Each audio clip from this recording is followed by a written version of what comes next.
마태복음 1장은 아브라함과 다윗의 자손 예수 그리스도의 계보라 이렇게 시작하는 족보가 기록되어 있습니다. 아브라함이라고 하는 인물은 이스라엘 민족의 조상으로서 그 민족의 근원과 뿌리가 되는 대단히 상징적인 존재입니다.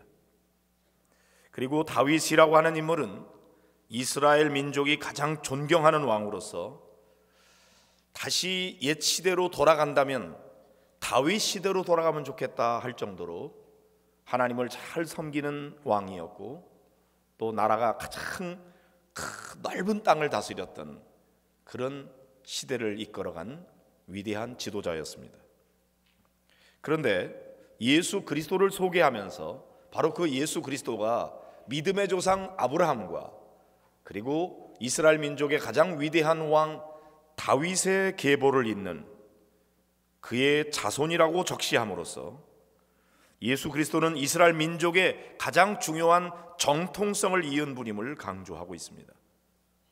게다가 17절에서 아브라함부터 다윗까지, 그리고 다윗부터 바벨론으로 사로잡혀 갈 때까지, 그리고 다시 바벨론에서 돌아와서 예수 그리스도까지 전부 다 14대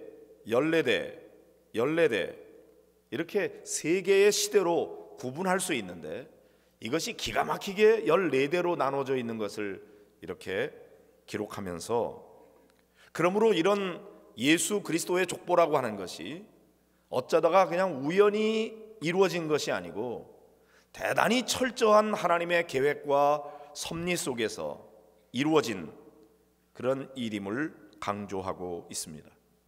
우리가 볼 때는 누가 누구를 낳고 이렇게 이어지는 마태복음 1장의 계보를 볼 때 우리에게는 별로 관심도 없고 또 그냥 지루하기만 한 족보일 뿐입니다. 사실 우리 자신의 족보도 그렇잖아요. 여러분은 어떠신가요? 저도 한 10년에 한 번씩 족보를 사라고 오거든요. 그래서 우리 가문을 위해서 족보를 사기는 샀는데 사실 포장도 안 뜯어봤습니다. 그리고는 앞으로 이거 족보 사지 말아야 되겠다 그런 생각을 갖게 됩니다. 내 자신의 족보도 그렇게 따져보고 생각할 만큼 귀하게 여겨지지 않는 것이 족보입니다. 그런데 여기 예수 그리스도의 족보, 이름도 너무 낯설고 익숙하지도 않기 때문에 소리내어 읽기도 편하지 않은 그런 이 성경이 마태복음 1장에 딱 나오니까 성경 읽다가 말고 이건 뭐야, 누가 누구를 낳고 별 의미가 없어 보입니다. 그러나 조금 더 깊이 생각해 보면 여기에 나오는 그 한 사람 한 사람을 통해서 결국 예수 그리스도가 탄생되고 있다고 하는 사실이죠. 그런 점에서 이 중에 어느 한 사람만 싹 빠져도 예수님의 족보로 이어가는 데는 문제가 생기는 거죠. 그래서 어느 한 사람도 의미 없는 사람이 없고 모두가 다 소중한 사람들이라고 하는 것입니다. 특별히 이 한 사람 한 사람을 언급하면서 결국 이 족보가 예수 그리스도라고 하는 한 인물에 집중되고 있는 것을 발견해야 합니다. 예수 그리스도는 이런 모든 사람들과 아무런 상관이 없이 그냥 어느 날 갑자기 하늘에서 뚝 떨어진 분이 아니고 이런 사람들의 모든 삶의 이야기와 그 역사를 담고 이 세상에 오신 분입니다. 그래서 누가 누구를 낳고 누가 누구를 낳는 이 모든 사람들의 삶 속에 하나님의 간섭하심과 섭리하심이 깃들어 있는 것이죠. 결국 예수 그리스도는 그런 사람들의 계보를 통해서 이 세상에 존재하게 되었습니다.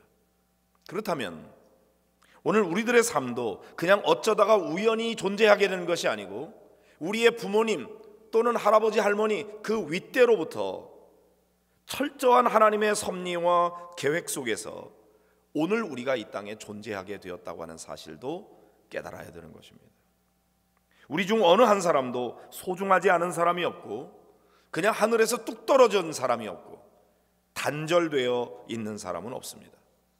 우리 모두 수많은 우리 선조들의 삶과 역사를 통해서 오늘 이 땅에 존재하고 있고 여기까지 살아오게 된 것입니다. 이렇게 우리의 핏줄이 그런 것처럼 우리의 믿음도 마찬가지입니다. 나 혼자서 어느 날 갑자기 믿음을 가지게 된 사람은 아무도 없습니다. 우리에게 이 귀한 기독교 신앙을 전수하기 위해서 하나님이 사용하신 많은 사람들이 있습니다.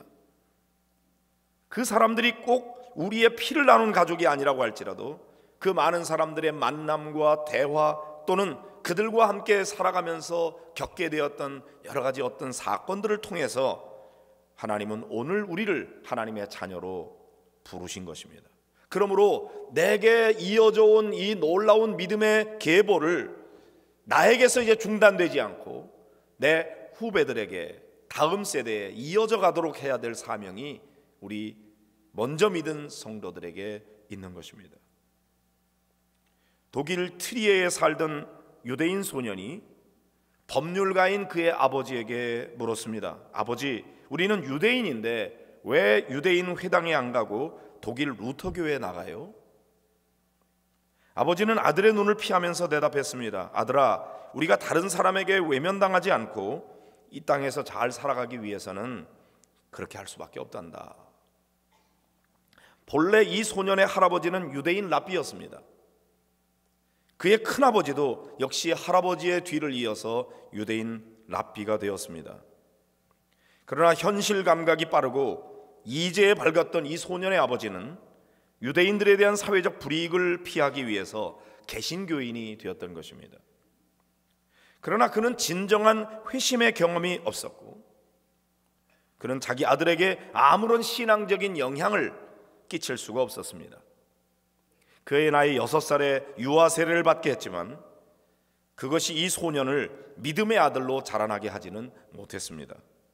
이렇게 자라던 이 소년은 대학에 들어가면서 결국 완전히 교회를 떠나고 맙니다. 그리고 그의 나이 30세가 되던 해 1847년 그는 엥겔스라는 사람과 영국 런던에서 그 유명한 공산당 선언을 발표하기에 이르렀습니다. 그 소년의 이름이 바로 칼 마르크스입니다. 결과적인 가정이긴 하지만 만일 이 소년이 교회를 통해서 참된 믿음의 사람으로 자랄 수 있었다면 아마 세상의 역사는 엄청나게 달라졌을 것입니다. 그런데 그 교회는 이 칼 마르크스를 복음으로 회심하게 만들지 못했습니다. 결국 그를 통해서 공산주의, 사회주의, 세상을 뒤덮게 하는데 기여하게 만들었습니다. 너무나 안타까운 일이죠. 그가 교회를 다니지 않았더라면 모르는데 교회를 다녔음에도 불구하고 그는 예수님을 만나지 못했어요. 오늘날 최대의 비극은 교회를 출입하며 교회 안에 자라면서도 그 사람이 예수님을 만나지 못하고 참 믿음을 소유하지 못하는 데 있지 않을까요? 그런 점에서 우리는 먼저 오늘 예배에 드리는 모든 성도들이 단 한 사람도 예외 없이 모두가 다 예수 그리스도를 진정으로 만나고 그분을 구주로 고백하고 거듭나는, 그래서 구원의 확신을 가지고 이 땅에서부터 하나님의 자녀로서 살아가는 그런 성도들이 되어야 할 줄로 믿습니다. 그러므로 우리는 이 사실을 바로 알고 이제는 우리가 보다 적극적으로 이제 우리 다음 세대에 좋은 믿음을 잘 계승해서 더 놀라운 하나님의 역사를 지속적으로 이루어 나가는 일에 기여해야 할 사명이 주어져 있는 것입니다.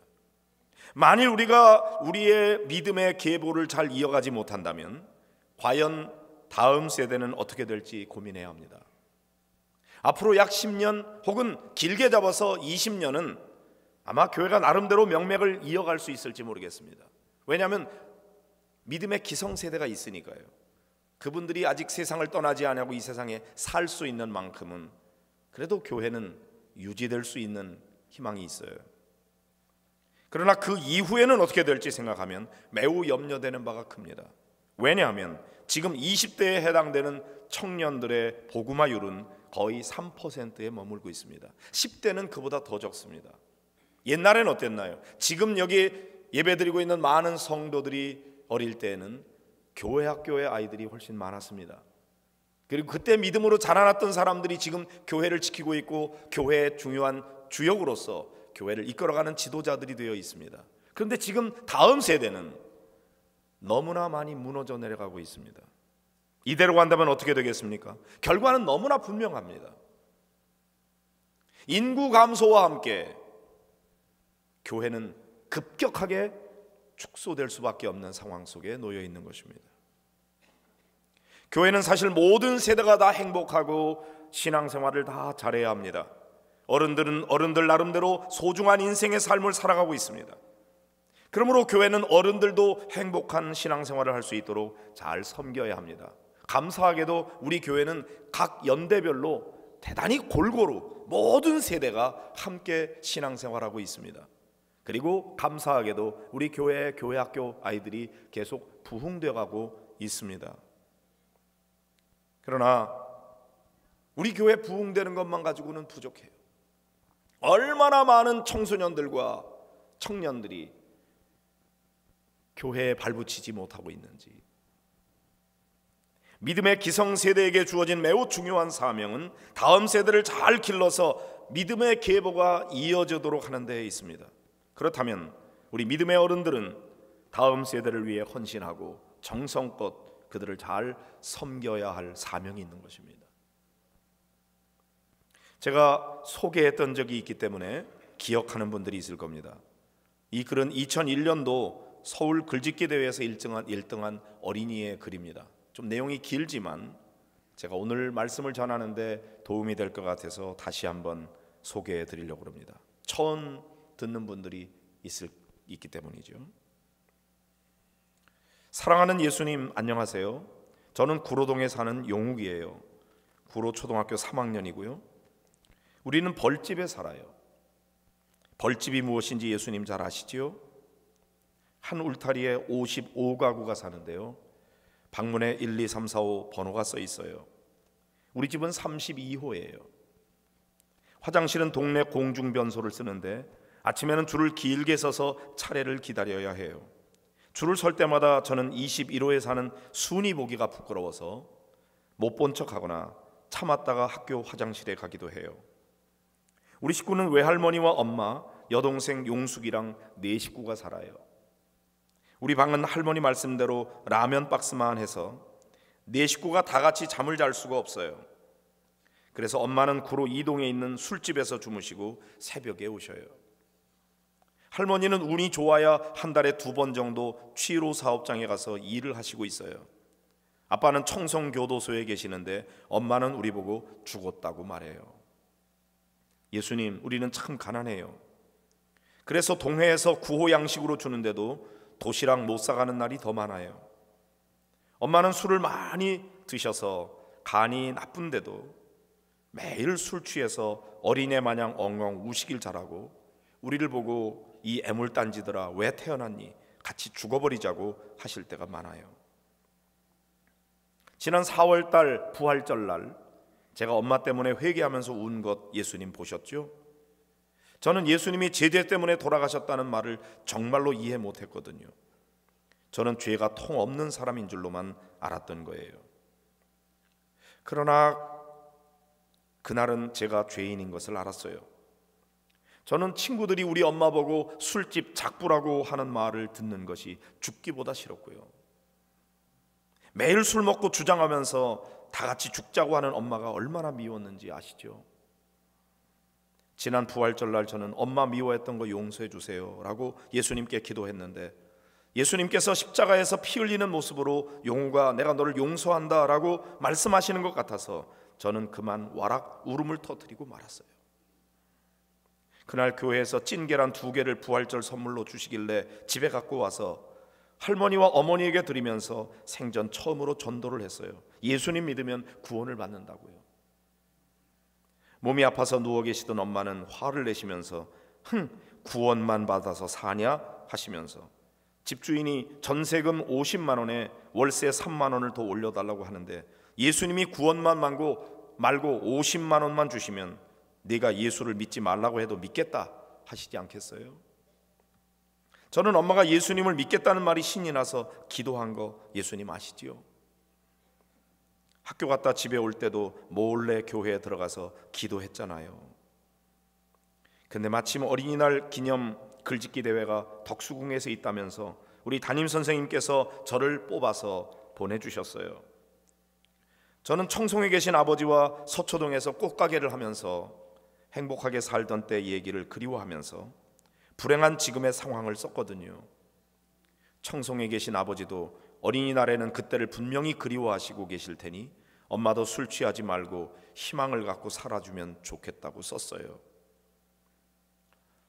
예수님, 그날 제가 1등상을 타고 얼마나 기뻐했는지 아시지요?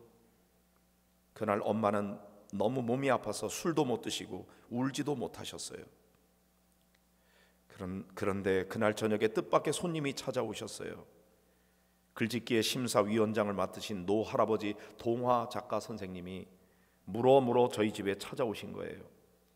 대접할 게 하나도 없다고 할머니는 급히 동네 구멍가게에 가셔서 사이다 한 병을 사오셨어요. 할아버지는 엄마에게 똑똑한 아들을 두었으니 힘을 내라고 위로해 주셨어요.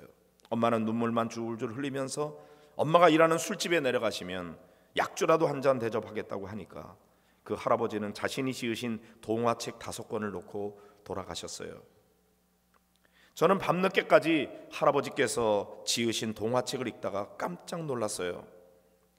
그것은 다름이 아니라 책갈피에서 흰 봉투 하나가 떨어지는 것이 아니겠어요? 펴보니 생전 처음 보는 수표가 아니겠어요? 엄마에게 보여드렸더니 엄마도 깜짝 놀라시며 세상에 이럴 수가, 이렇게 고마운 분이 계시다니 말씀하시다가 눈물을 흘리셨어요.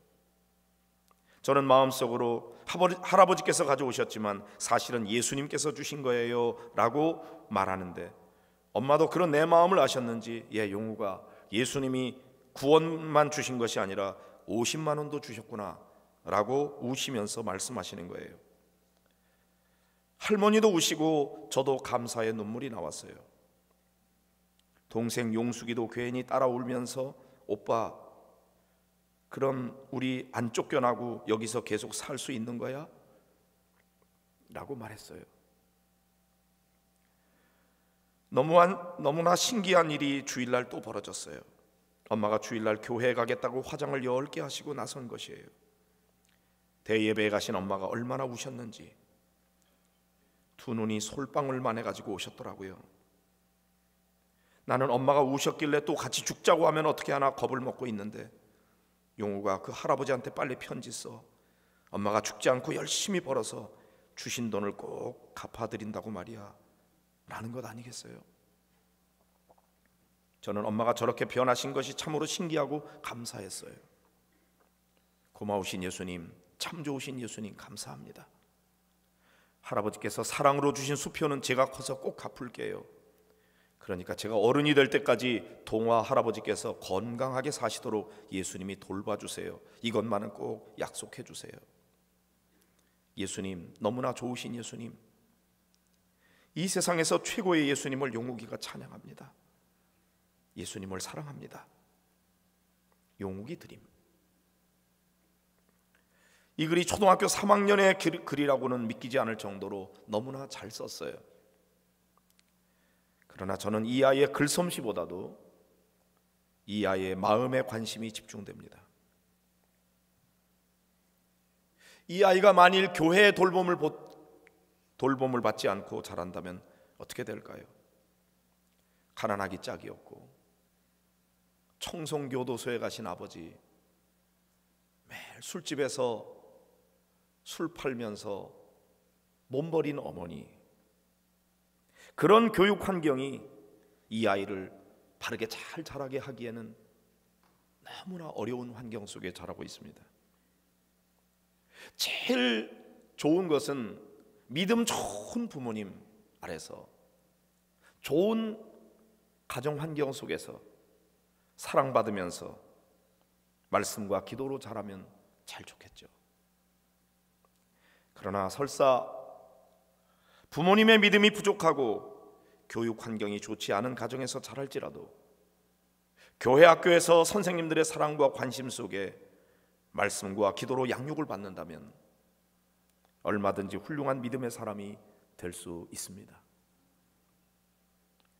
올해 신년 축복성회 때 강사로 오신 이종목 목사님, 제 친구인데 전혀 믿음이 없는 가정에서 성장했습니다. 아니, 기독교 신앙을 박해하는 가정에서 자랐습니다. 그 아들이 보는 앞에서 아버지가 성경을 불태우고 절대로 교회 가지 말라고 금령을 내렸습니다. 그래서 이 친구는 한동안 주일 교회에도 오지 못했습니다. 평일에 저녁 식사를 하고 잠시 산책을 다녀오겠다고 하고 눈치 못 채게 그냥 빠른 시간 교회에 달려와서 혼자 기도실에 엎드려 눈물로 기도하곤 했습니다. 저도 친구로서 그 친구를 위해서 기도하고 사랑으로 돌보느라고 애를 썼습니다. 교회 학교 선생님이 이 학생을 긍휼히 여기고 관심 가지고 돌보아 주었습니다. 새 힘을 얻게 되었고 그 많은 반대와 핍박이 있었지만 결국 신학교에 가서 목사가 될 수가 있었습니다. 미국 유학을 다녀왔고 그리고 나름대로 규모 있는 교회에서 목회하느라고 애를 쓰고 있습니다. 얼마나 자랑스러운지 모릅니다. 위 글의 주인공 용욱이도 교회의 돌봄을 받고 있습니다. 교회 학교 선생님들이 대신 아빠와 엄마같이 돼서 이 아이를 말씀으로 기르고 있습니다. 이 글이 2001년에 쓴 글이니까 벌써 19년 전의 일이네요. 그때 10살이니까 초등학교 3학년이라고 그랬으니까 이 아이는 아마 29살이 되었겠습니다. 저는 이 아이가 어떻게 자랐는지 너무나 궁금합니다.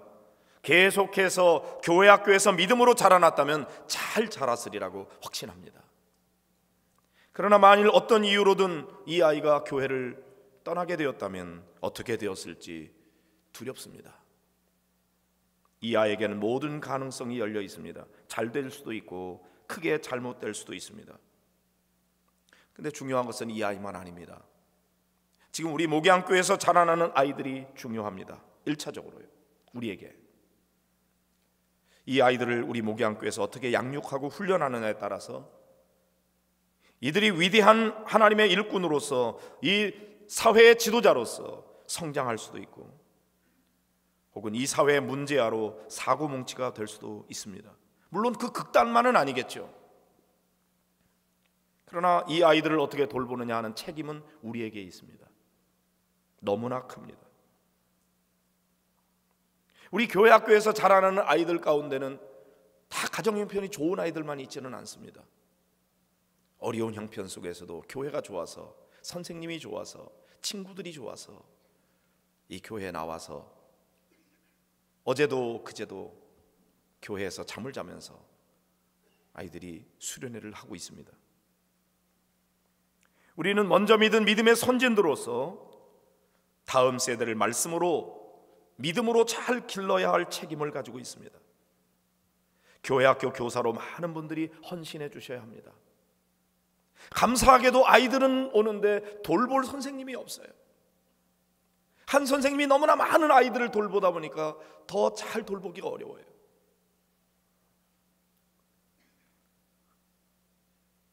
마음의 감동을 받고 사명감을 느끼는 교사들이 더 많이 나와야 됩니다. 기독교 교육을 잘 시킬 수 있도록 여건과 환경을 만들어 주어야 합니다. 이들을 위해서 기도를 더 많이 해주셔야 됩니다. 또 교회 학교 행사에 물질적으로 후원도 많이 해주셔야 합니다. 우리가 매년 아이들을 돌보지만 특별히 올해는 핵심 가치를 다음 세대에 두었으니 올해는 다른 해보다도 더 많은 관심과 섬김을 가져야 됩니다. 우리 모든 목양교회 성도들이 이 일에 헌신해 주시기를 부탁을 드립니다. 우리 교회 학교에 아직 나오지 않은, 지금 믿지 않는 학생들도 많이 있습니다. 그 아이들에게 어떻게든지 복음을 전해서 한 영혼이라도 더 구원을 받고 말씀 안에서 그 아이들이 자라도록 하는 일은 우리 교회가 이 지역에 있는 지역 교회로서 우리 교회에 주어진 사명이라고 믿습니다. 하나님은 믿음의 계보를 통해서 하나님의 역사가 지속적으로 이어가기를 원하십니다. 우리는 하나님과 동역하면서 믿음의 계보를 이어갈 수 있도록 우리의 다음 세대를 말씀과 기도로 잘 양육하고 훈련해야 될 사명이 있습니다. 이 일에 더욱 헌신하고 충성하는 우리 모든 목양의 성도들이 되기를 축복합니다. 여러분, 가정에서 잘 말씀으로 양육하고 훈련해야 되겠고, 교회에서, 교회 학교에서 다음 세대를 위해 더 많은 관심과 사랑을 쏟아부어 주셔서 우리 교회에서 자라는 아이들이 교회 때문에 말씀을 만나고 예수 그리스도를 믿고 자신이 얼마나 하나님 앞에 사랑받는 존재인지를 깨닫고 자신을 향한 하나님의 비전과 꿈을 발견하고 민족의 미래를 위해서 일할 수 있는 위대한 지도자들로 길러내는 일은 우리 교회에 주어진 너무나 막중한 책임이요 사명인 것입니다. 우리 목양교회가 이 사명을 잘 감당하게 되기를 바랍니다. 많은 교회들의 교회학교가 문을 닫고 있습니다. 교회학교의 부흥을 위해서 기도하시고 다음 세대에 놀라운 역사가 일어날 수 있도록 우리 목양교회 성도들이 1차적으로 우리 목양교회 교회학교를 위해서 더 많이 관심 가지고 기도하시고 돌봐주시기를 부탁을 드립니다. 우리 같이 기도하기를 원합니다. 하나님, 우리의 구원을 위해서 아브라함과 다윗의 자손으로 예수 그리스도를 보내주셨는데 그건 어쩌다가 우연히 일어난 것이 아니라 하나님의 구체적인 계획과 섭리 속에 이루어진 일이었습니다. 우리가 하나님의 자녀가 된 것도 하나님의 철저한 섭리와 계획 속에 이루어져 가고 있습니다.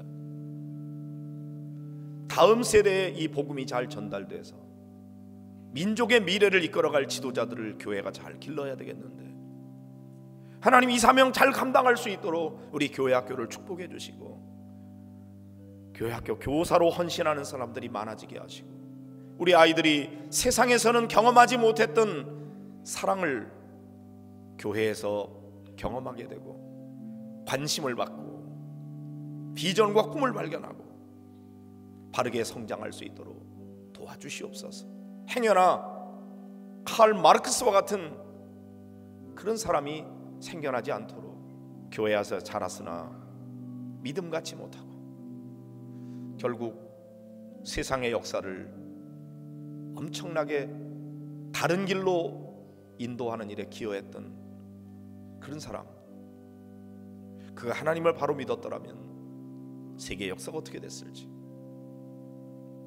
여기 부모의 사랑을 받지 못하고 좋지 않은 환경 속에서 자라지만 교회 학교에서 사랑을 받고 자라나는 이 용욱이와 같은 아이들 우리가 잘 돌보고 섬길 수 있도록 하나님 우리를 사용해 주옵소서. 우리 다 같이 함께 기도하겠습니다.